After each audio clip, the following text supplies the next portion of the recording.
May 31, 1889, Friday afternoon. 30,000 people in Johnstown, Pennsylvania. Steelworkers, immigrants, families. 14 miles upstream, a dam held 20 million tons of water. The dam was owned by the richest men in America: Andrew Carnegie, Henry Clay Frick, Andrew Mellon. They'd been warned it would fail. At 3:10 p.m., it did. By 4 o'clock, 2,200 were dead. The courts called it an act of God. Nobody was punished. Johnstown sat in a valley where two rivers met, the Little Conemaugh and Stony Creek. The city sprawled along the floodplain. Steel mills lined the riverbanks. Workers lived close to their jobs. Floods happened every spring: snowmelt, heavy rain. The streets filled with a few feet of water. People moved furniture to second floors. They waited it out. It was normal. High above the city, 450 feet up, sat Lake Conemaugh, 2 miles long, 1 mile wide, 60 feet deep at the dam. 20 million tons of water held back by dirt and rock. The South Fork Dam was built in the 1850s, part of a canal system. When railroads replaced canals, the dam was abandoned, left to decay for 25 years. In 1879, a group of Pittsburgh industrialists bought it. Benjamin Ruff led the purchase. Carnegie, Frick, Mellon. About 60 members total, the wealthiest men in Pennsylvania. They called it the South Fork Fishing and Hunting Club, built cottages on the shore, a 40-room clubhouse, stables, boathouses, a summer retreat from the city. But they made changes to the dam. They lowered it several feet so carriages could cross, removed the discharge pipes that controlled water levels, put screens across the spillway to keep fish from escaping. One engineer inspected the dam, warned them about a small break. It was never properly repaired. The center of the dam sagged. The club president was told the dam was dangerous. He responded that the people below were in no danger from their enterprise. The people below had no idea what was coming. Late May brought heavy rain. By the 30th, 8 inches had fallen. Streets in Johnstown started flooding. People moved belongings upstairs, business as usual. The night of May 30th, the rain didn't stop. 6 to 10 more inches fell in 24 hours, the heaviest rainfall ever recorded in that region. By morning on the 31st, Lake Conemaugh had risen 2 feet overnight. Club President Colonel Elias Unger saw the water climbing. He ordered workers to raise the dam height. Too late. The water kept rising. They tried to dig spillways around the sides, the screens clogged with debris.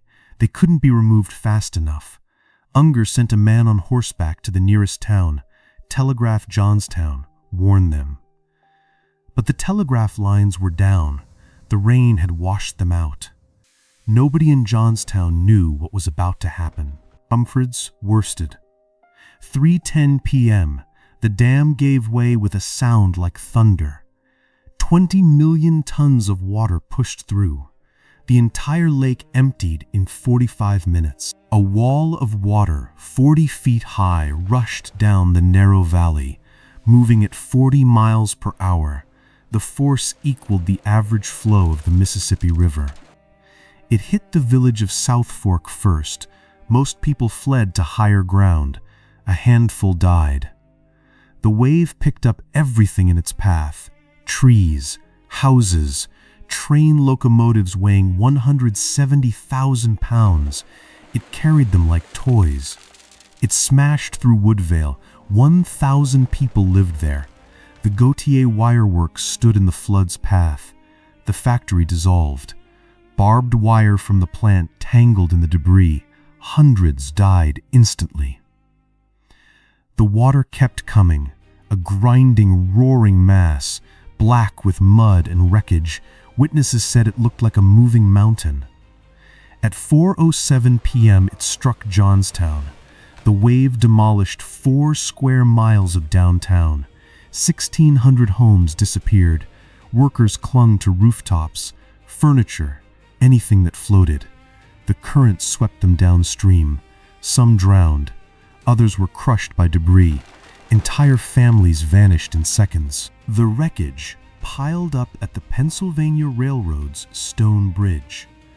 A mass of wood, brick, wire, and bodies. 30 feet high, 30 acres wide. Then it caught fire. People trapped in the pile burned alive. Those who'd survived the water now faced the flames. There was no escape. By sunset, the fire had burned out. 2,209 people were dead. 10% of Johnstown's population. 99 entire families were gone. Not a single survivor. 777 bodies were never identified. Too damaged, too many. Bodies turned up for years afterward. As far away as Cincinnati, the last one was found in 1911, 22 years later. Until September 11th, 2001, this was the largest single-day loss of civilian life in American history. 5 days after the flood, Clara Barton arrived with the American Red Cross, 50 volunteers, their first major peacetime disaster relief. They stayed 5 months, built temporary housing, provided supplies, helped 25,000 survivors. Donations poured in from across America, from 18 foreign countries, nearly $4 million. Queen Victoria sent condolences to President Harrison. Carnegie donated money, later built a new library for the town. Frick contributed to relief efforts, public gestures, charitable acts. But the town wanted more than charity. They wanted justice. Survivors filed lawsuits against the South Fork Fishing and Hunting Club.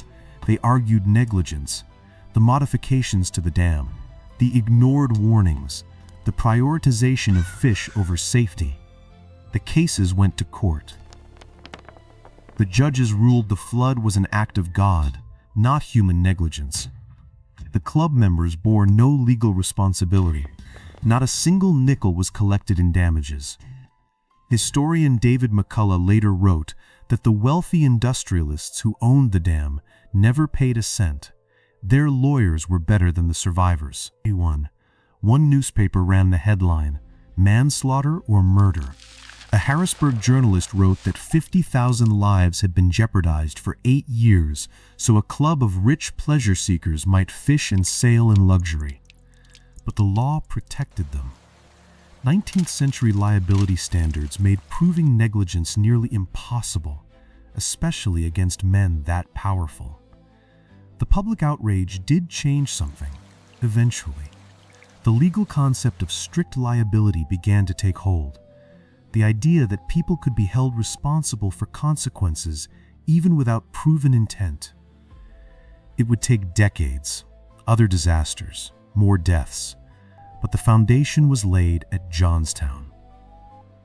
In 1913, Pennsylvania finally passed its first dam inspection law, 24 years after Johnstown. 2 years after another dam collapse killed 78 people in Austin. Progress moved slowly, always does, always too late. Johnstown rebuilt. Within 6 months, the city showed few signs of disaster. The Cambria Iron Works reopened 6 days after the flood. Workers went back to their jobs. The South Fork Fishing and Hunting Club closed. The land was auctioned off in 1891. The dam was never rebuilt. Carnegie's library still stands in Johnstown. A plaque marks the site, a memorial to generosity. No mention of responsibility. The dam site became a field. Grass grew over the breach. The lake disappeared. Today, it's part of a national memorial. Tourists visit, read the signs, take photos. The wealthy built their playground. The workers paid the price. The system protected the powerful. Nothing has changed. It never does.